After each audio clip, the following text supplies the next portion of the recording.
Hey, this is Rick. It's going to be a quick tip and short video for you. Do you have this problem? You buy these wrought iron stands. They're not really that great. They're all you can get at the local store unless you spend like $200-300 and have some metal worker build them up for you.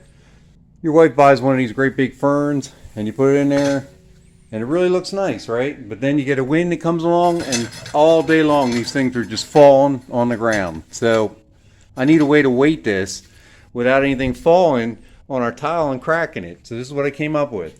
You got an old sock, or go to the store and just buy some old nylon socks, and you're going to fill it up with either gravel or sand. I went with like a gravel, like a pea gravel, and you can shape it to however long you want and however heavy you want. Put a knot in it, and then you're going to drape it around your plant like that. It's black, you can't see it, and it looks great.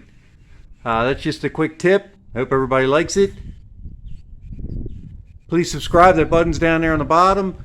Hit that bell icon. Hope everybody's happy, safe. Take care.